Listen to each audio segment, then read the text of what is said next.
continuer avec Capgemini Engineering. Très heureux de vous recevoir, Giovanni et Nassardine, parce que on le sait peut-être pas assez, on le sait dans vos milieux, mais enfin on le sait peut-être pas assez qu'il y a des équipes d'ingénieurs, de recherche et développement chez Capgemini, maintenant Capgemini Engineering, en tout cas pour ce qui concerne votre division, et qu'au sein de cette équipe d'ingénieurs, de chefs de projet, eh bien, on s'intéresse très sérieusement au biomimétisme. Et donc, c'est important parce que on a plein de communautés qui travaillent sur le sujet, qui ne savent pas forcément que ce sur quoi ils travaillent pourrait intéresser des groupes comme les vôtres. Et donc, être présent aujourd'hui, c'est aussi une façon de dire, bah, écoutez, si vous avez des idées en biorespiration, venez nous voir. J'imagine que c'est valable aussi pour Michelin et Autodesk. Donc merci, on va rester un peu dans des affaires de trucs qui roulent. Merci de nous présenter un petit peu vos travaux. Merci Alain de Rodin. Et merci à tous et puis bonjour à tous surtout. Donc effectivement, le but en fait aujourd'hui, c'est de vous présenter des programmes de recherche, enfin des sujets de recherche, pardon, qui sont menés au sein de Capgemini Engineering et qui traitent du biomimétisme. Et donc voilà, comment est-ce que ça s'est intégré chez Capgemini Engineering et comment ça s'est matérialisé avec ces programmes, avec ces projets de recherche. Donc en fait, Capgemini Engineering possède 8 programmes de recherche en tout, donc qui finalement traitent de 8 différentes disciplines, donc 8 différents domaines, qui permet finalement de mieux appréhender le monde de l'industrie et son impact chez l'homme. Donc en fait, au sein de chacun de ces programmes de recherche, il y a un certain nombre de projets de recherche qui, eux, sont beaucoup plus spécifiques, qui vont traiter de certaines problématiques et qui sont pour la plupart en fait en lien avec leurs clients pour essayer toujours d'avoir finalement une veille technologique assez à la pointe finalement et toujours proposer des solutions innovantes. Donc avec Giovanni, en fait, on a intégré donc, le groupe Capgemini Engineering et donc on a pris en charge le projet InSide, qui veut dire Introducing Natural Shapes in Design. Et en fait, ce sujet de recherche traitait dans un premier temps de l'aérodynamisme des poids lourds. Et avec Giovanni, donc on est issu d'une formation plutôt donc génie mécanique, et ce domaine du biomimétisme nous intéressait. Et on s'est dit, pourquoi pas l'intégrer dans ce projet de recherche, mais de façon vraiment systématique, qui soit vraiment une grande partie de ce projet. Donc on a défini finalement cette problématique-là, c'est-à-dire comment utiliser le biomimétisme pour développer donc, des concepts bio-inspirés, donc automatisé, pour améliorer l'aérodynamisme des poids lourds. Donc le sujet il est assez simple finalement, c'est qu'aujourd'hui vous avez des poids lourds qui sont avec des formes très parallélépipédiques et donc ce ne sont pas vraiment très aérodynamiques. Et en fait il y a une évolution des normes qui va faire qu'on va avoir des poids lourds qui vont être un peu plus allongés sur l'avant et donc on va avoir un impact sur l'aérodynamisme. L'idée, c'est qu'on peut donc réduire finalement donc la traînée et donc avoir un impact sur l'environnement, vu qu'on va réduire notre consommation de carburant, avoir aussi donc un impact économique et un impact aussi sur la sécurité, parce que vu qu'on change l'environnement du conducteur, il y a éventuellement les pare-brises qui vont être légèrement plus grands et donc on va avoir une meilleure visibilité finalement pour le conducteur. Donc les deux grandes thématiques, c'est l'aérodynamisme et l'expérience utilisateur, donc le conducteur finalement vu que son environnement va évoluer. Donc nous l'idée c'est qu'on va intégrer le biomimétisme pour essayer de répondre à ces problématiques-là. Alors on a commencé par un benchmark, on s'est dit qu'est-ce qui existe. Alors ce qui est intéressant là c'était juste pour vous montrer en fait finalement des concepts qui avaient été proposés il y a déjà par les ingénieurs qui nous ont précédés en fait il y a un certain nombre d'années. Et on voit qu'on est très loin finalement des formes parallélépipédiques. On est plutôt sur des formes qui se rapprochent, disons, du poisson ou bien une forme un peu plus pointue, type bec d'oiseau. Donc, même si on ne parle pas directement de biomimétisme là-dessus, on voit que finalement, ce qui se faisait avant, en tout cas ce qui avait été proposé avant, ça revient sur la table. On est très loin de ces formes-là parallélépipédiques. On s'est intéressé aussi à la revue de littérature, parce qu'on s'est dit finalement, qui est-ce qui traite justement de ces concepts bio-inspirés, mais dans l'industrie du poids lourd. Et on a découvert donc un certain nombre d'études, donc notamment une étude d'un laboratoire chinois, qui s'est inspiré du guépard pour essayer de déterminer, en fait, via des simulations numériques, une combinaison de paramètres pour essayer d'avoir les meilleures performances aérodynamiques. Donc ça, c'est des travaux qui datent de 2018.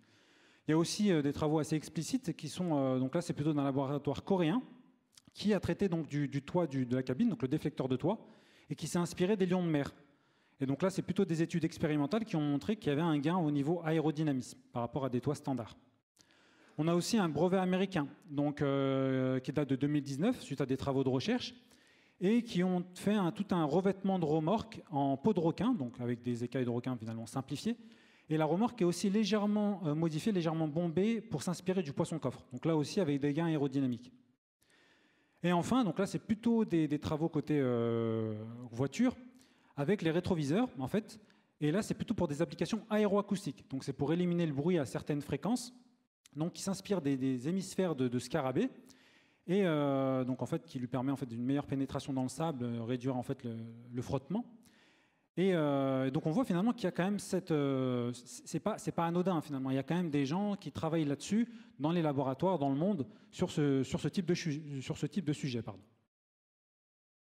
Donc nous, ce qu'on a fait, c'est qu'on s'est intéressé aussi à la méthodologie. Comment est-ce qu'on va appliquer finalement donc sur notre projet le biomimétisme. Donc on a récupéré cette méthodologie-là, donc le design spiral, qui fitait bien finalement avec nos besoins, qu'on mixte avec une méthodologie interne de gestion de projet de recherche qui est en cours de développement et en cours de déploiement.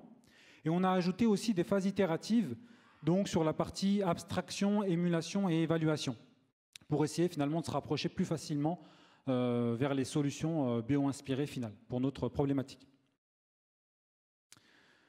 En plus, d'ailleurs, ça rajoute aussi pour le Capgemini Engineering un nouveau processus d'innovation qu'ils peuvent ensuite après utiliser pour proposer des solutions à leurs clients. Donc nous, on est parti d'un poids lourd donc de référence, un poids lourd simplifié, hein, et on va travailler sur les différents sous-ensembles pour essayer de proposer des solutions aérodynamiques. Donc on va commencer par le rétroviseur. Donc on ne travaille pas sur des rétroviseurs miroirs, plutôt sur des rétroviseurs caméra. Donc c'est ce qui est en train de se démocratiser, vous allez en voir de plus en plus sur la route. Et en fait, ce qui est intéressant avec ces rétroviseurs-là, c'est que vous pouvez changer la forme du support. Parce qu'en fait, c'est juste la caméra qui est importante, donc vous pouvez faire des designs qui sont beaucoup plus aérodynamiques. Et nous, on a fait une petite analogie. En fait, on s'est dit, les rétroviseurs, c'est un petit peu les moustaches du poids lourd, ou bien ses ailes, ou bien même ses oreilles. Et on a proposé donc ces trois différents concepts. Donc un concept qui est type aile d'avion, donc avec un ajout de winglet pour essayer d'améliorer l'aérodynamisme. On s'est inspiré aussi des vibrisses de phoque, donc c'est leurs moustaches. Donc en fait, ils ont des formes légèrement ondulées pour améliorer l'écoulement du flux. Et on s'est inspiré aussi des hémisphères de scarabée, là plutôt pour des applications aérodynamiques. Donc pour ces applications-là, on a un gain de l'ordre de 7% sur l'aérodynamisme par rapport à une référence d'un rétroviseur caméra. Par rapport à un rétroviseur miroir, forcément, on est largement en dessus. On s'est aussi intéressé à la cabine, donc là c'est plutôt la tête du poids lourd. Donc là on a utilisé différents systèmes biologiques, donc les belugas, l'otarie, et là on a plutôt voulu vous présenter le poisson-coffre. Ce qui est intéressant, c'est que vous avez en fait donc il y a différentes formes dans cette espèce-là, et donc on en a récupéré un certain nombre, et puis on a essayé on a des contraintes géométriques avec le poids lourd. Donc on a essayé de les réadapter finalement à nos designs de poids lourds. Et par exemple, si on prend le cas du Tetrazomus, qui a une forme plutôt triangulaire, on a dû un peu rogner sur les côtés, puis on a essayé de réadapter cette forme-là. Et dans ce cas-là, on a plutôt un gain de l'ordre de 20%. Donc c'est là où, finalement, c'est la phase la partie la plus intéressante. On a travaillé aussi sur les déflecteurs latéraux. Donc là, c'est pour combler l'espace entre la cabine et la remorque. Donc là, il y a déjà des solutions bio-inspirées qui existent, hein. C'est des générateurs de vortex. Vous pouvez déjà en voir sur les poids lourds. Donc nous, on travaille plutôt sur la forme et le positionnement de ces générateurs de vortex pour essayer justement d'améliorer l'écoulement du flux et éviter qu'il y ait trop de turbulences pour améliorer l'aérodynamisme. Là, c'est des gains plutôt de l'ordre de 2%, mais sur l'ensemble du véhicule. Et enfin, c'est l'arrière de la remorque. Donc là où il y a pas mal de turbulences, là, on a plutôt fait une analogie avec la queue finalement du poids lourd. Donc on a travaillé sur on a découvert que finalement il y avait selon les espèces d'otaries, en fait leur queue était différente et donc pour différentes fonctionnalités. Et donc nous on s'est inspiré justement de ces queues-là pour designer des panneaux pour l'amélioration de l'aérodynamisme. Donc là c'est de l'ordre de 5%, mais on est aussi en train de travailler sur la stabilité aux vents latéraux avec ce type de structure. Alors pour rentrer un peu plus dans le détail sur le design des cabines, il faut savoir que vu qu'on change justement l'environnement du conducteur, il faut aussi se poser un certain nombre de questions. Notamment, donc, on est sur des formes qui sont beaucoup plus allongées vers l'avant. Donc en fait, on va changer le positionnement du conducteur. On ne sera plus sur un 2 places, mais plutôt sur une conduite centralisée. On travaille aussi sur tout l'environnement intérieur, donc on change en fait le positionnement, voilà, des rangements, etc. Sur l'aspect faisabilité, on est sur des formes assez complexes, donc il faut aussi travailler sur la fabricabilité. On simplifie parfois un certain nombre de pièces pour que ce soit plus réalisable. Et puis on travaille aussi sur les équipements. Donc vous voyez par exemple sur un Tetrasomus, on a plutôt des phares qui vont être assez rapprochés, alors que sur une forme inspirée des Otari, on va plutôt être avec des phares assez élargis. Et sur, bien sûr, les cônes de visibilité. Donc ça, c'est important pour le conducteur. Là, par exemple, sur les Tetrasomus, on a une tendance à rétrécir le cône de vision. Donc il faut essayer toujours de vérifier si le conducteur a toujours une vue optimale. Et juste pour compléter sur la solution justement bio-inspirée avec les hémisphères de Scarabée. Donc là, on travaille plutôt sur 3 paramètres. C'est la position de ces hémisphères, le diamètre de ces hémisphères et aussi la forme. Et l'idée, en fait, c'est qu'avec les carapaces de scarabées, en fait, les scarabées, ils changent pas leur forme. Donc, c'est vraiment pour leur environnement, c'est pour leur application. Et nous, ce qu'on s'est rendu compte, c'est que notre vitesse du véhicule, elle va changer. Donc, en fait, par rapport à une configuration standard où il n'y a pas d'hémisphère, en changeant la configuration, on a des gains donc à basse vitesse ou à haute vitesse. Et donc, on travaille sur des formes, en fait, qui vont s'adapter en fonction de la vitesse pour essayer toujours d'avoir des gains optimum finalement pour cette application-là. Donc voilà. Donc je vais laisser maintenant mon collègue Giovanni vous parler d'un autre projet de recherche qui intègre le biomimétisme. Oui. Suite à la démarche mise en place sur le projet Inside, il y a un nouveau projet de recherche qui est né, mais cette fois-ci autour de la problématique des véhicules hydrogène. Le nouveau projet, par contre, se focalise plus particulièrement sur l'alimentation en air des piles à combustible. Ce projet s'intitule AirComp et ce projet se pose la question de comment améliorer l'alimentation en air des piles à combustible via la bioinspiration et comment ces solutions bioinspirées peuvent aussi améliorer la régulation thermique et le taux d'humidité de l'air qui va alimenter la pile à combustible. Donc voilà les 4 thématiques qui sont abordées par le projet AirComp. Donc tout d'abord, on essaie d'améliorer le rendement d'un compresseur et aussi le taux de compression. On essaie d'intégrer un système d'humidification pour avoir toujours un taux d'humidification de l'air qui va alimenter la pile à combustible optimum. Ensuite, on intègre aussi un système de gestion thermique pour le refroidissement de l'air comprimé et ensuite la dissipation de la chaleur. Et on intègre aussi des capteurs embarqués pour la lecture en temps réel des différents paramètres du système. Tout d'abord, comme on a fait aussi pour le projet Inside, on s'est intéressé un peu en revue littérature et on s'est posé la question s'il existait déjà des solutions bio-inspirées dans ce domaine. On est tombé encore une fois sur les moustaches de phoque. Cette fois-ci, on a des pales de turbine inspirées des moustaches de phoque, des vibrisses pour l'amélioration des performances. Ensuite, on a aussi trouvé une turbine dont les performances aérodynamiques ont été améliorées en utilisant des formes simplifiées de riblets inspirées de la peau de requin. Ensuite, on a retrouvé encore des solutions bio-inspirées des formes hémisphériques qui sont inspirées des carapaces de scarabées. Cette fois-ci, ils sont utilisés pour l'amélioration des performances des compresseurs centrifuges. Et en dernier, on a trouvé aussi un autre exemple qui, cette fois-ci, n'est pas inspiré d'un système biologique, n'est pas inspiré du vivant, mais inspiré plutôt de la géologie. Donc, on a trouvé des formes qui sont inspirées de la forme des dunes de Barcan. Donc, nous, sur le projet AirComp, donc, le but, c'était effectivement d'améliorer le rendement et l'alimentation en air des piles à combustible. On s'est focalisé vraiment sur la partie amont. Donc, on ne travaille pas vraiment sur la pile à combustible, mais sur tout le système qui va alimenter cette pile. Donc, tout d'abord, on s'est intéressé à la partie du compresseur. Et sur cette partie, on a proposé différentes solutions bio-inspirées. Parmi les différentes solutions, ici, on vous montre par exemple une solution qui est inspirée des riblets de la peau de requin avec un positionnement interpale. Ensuite, on a des formes hémisphériques en bosse ou en creux qui sont positionnées au bout des pales et qui sont inspirées des carapaces de scarabées. Et on a aussi, toujours en position au bout des pales, des formes en protubérance, des ondulations qui sont inspirées des nageoires de baleines à bosse. Ensuite, on s'est intéressé aussi à la volute. Si on regarde la forme géométrique de la volute, elle ressemble très bêtement à une spirale. Donc sur cette partie, on a proposé des différentes formes, par exemple des profils qui sont inspirés de la forme des crevettes menthe et qu'on a mis à l'entrée ou à la sortie d'air. Et ensuite, on a aussi proposé des formes qui sont inspirées des dunes de Barcan. Et cette solution nous a permis effectivement de voir une amélioration du flux à l'intérieur de la volute en obtenant un flux plus laminaire et moins turbulent. Et en dernier, on a aussi travaillé sur un système de refroidissement de l'air comprimé et la dissipation de la chaleur associée. Et cette fois-ci, on s'est orienté plutôt vers des formes fractales ou des formes à ailettes pour augmenter la surface d'échange et donc maximiser la dissipation de chaleur. Pour le projet AirComp, par rapport au projet Inside, vu qu'il y a un projet nouveau, en termes de résultats, on a obtenu des résultats préliminaires qui sont très intéressants, sont prometteurs.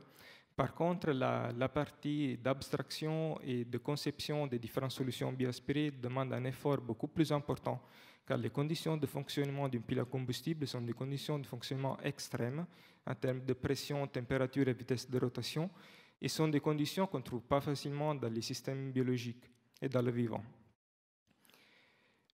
Donc voilà un peu pour les deux projets de recherche de Capgemini Engineering qui intègrent une démarche biomimétique et qui a permis aussi à Capgemini Engineering de se positionner sur un avenir technologique qui intègre la biodiversité pour mieux répondre aux enjeux de la transition écologique en proposant des solutions innovantes, plus performantes et moins énergivores.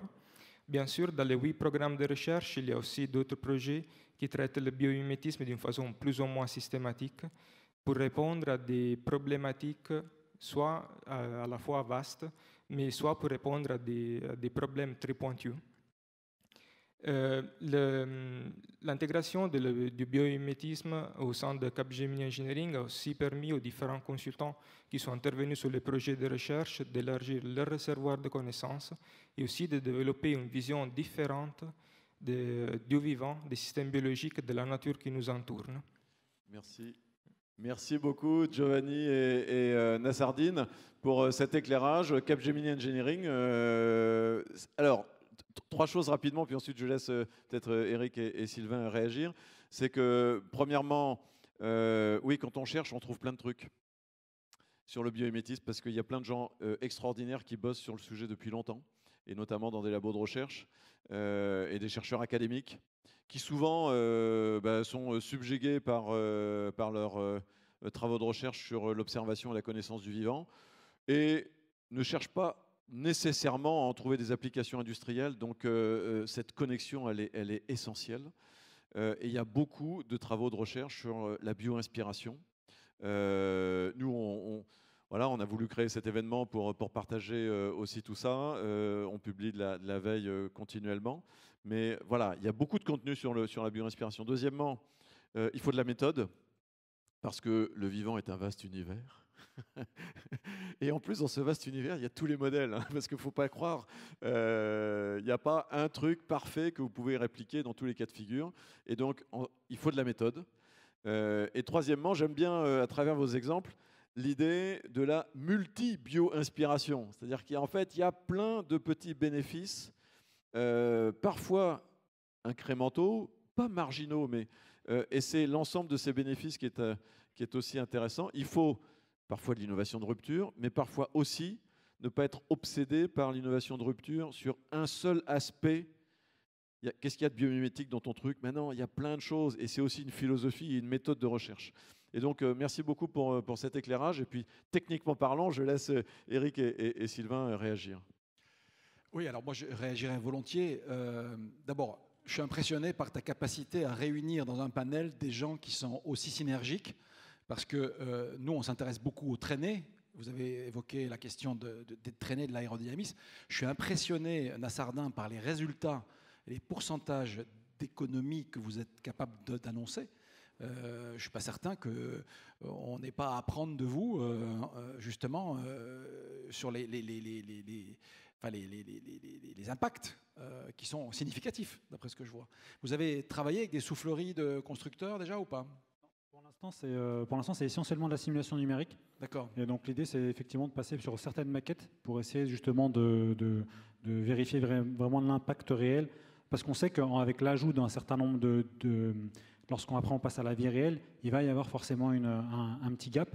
Mais pour l'instant, c'est essentiellement de la simulation numérique qu'on essaie vraiment de rendre assez robuste pour avoir des résultats qui sont assez significatif. Oui, c'est prometteur en tout cas. Et alors, quant à Giovanni, bon, tu le sais sans doute, on est dans la pile à combustible avec une joint venture avec Faurecia. Et donc là, j'ai été passionné, j'écoute avec intérêt. Donc il va falloir qu'on se revoie, c'est clair. Et puis avec Autodesk aussi. Donc merci à toi.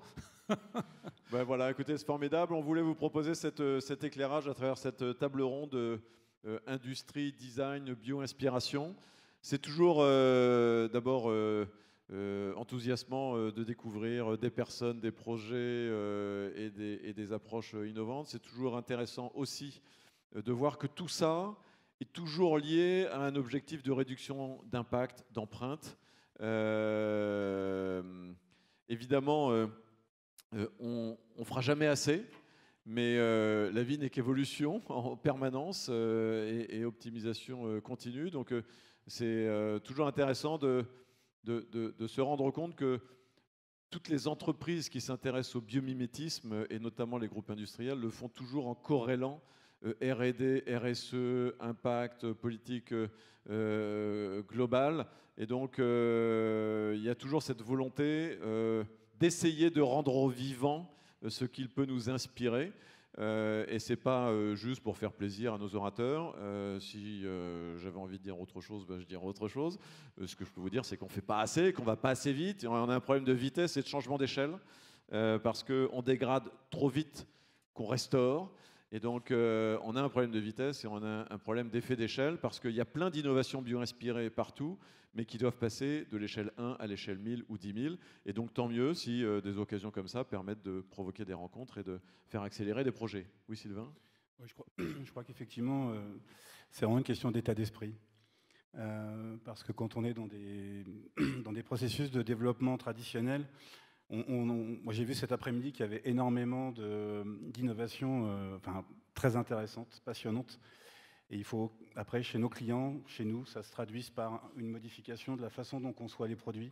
Oui, y compris culturellement. Culturellement, de faire confiance aussi à certaines technologies, et puis aux gens aussi qui les développent, mais vraiment de changer d'état d'esprit pour aller vers ce type d'approche qui sont certainement et accepter des approches cette exploration. Oui, peut-être juste une question pour Capgemini. Est-ce que c'est de votre propre initiative ou c'est et vous allez proposer ça à des partenaires industriels et des clients ou est-ce que c'est une réponse à des clients ?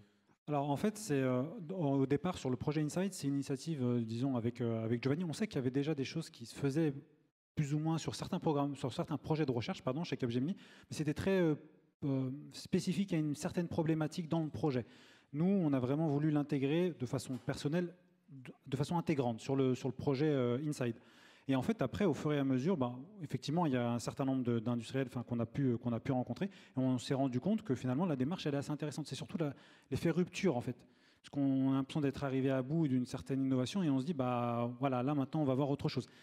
Et je tiens à préciser que les consultants qui ont travaillé justement sur ces projets-là, qui sont là, beaucoup de concepteurs, ça a aussi changé un peu leur vision. Ils se sont dit, j'ai un nouveau réservoir où je peux aller puiser. Donc, c'est en fait, à partir de cette démarche, Capgemini Engineering s'est rendu compte que finalement, c'est quand même un beau processus qui peut être. Absolument. Ça, c'est un point très important. Souvent, quand on bosse avec des équipes projets qui travaillent sur le sujet du biomimétisme, c'est aussi un espèce de révélateur de nouveaux champs du possible, totalement insoupçonné pour une raison assez simple, c'est que cette nature qui nous entoure, on l'a perdue de vue, on l'a oubliée. Et donc le biomimétisme, c'est aussi une invitation à la redécouverte. C'est aussi pour ça qu'on était à l'UICN, au Congrès mondial de la nature début septembre, parce que la bio-inspiration, c'est un outil de réémerveillement sur la biodiversité qui nous entoure. Mais écoutez, je vous propose de remercier, de saluer nos 4 intervenants. Merci beaucoup.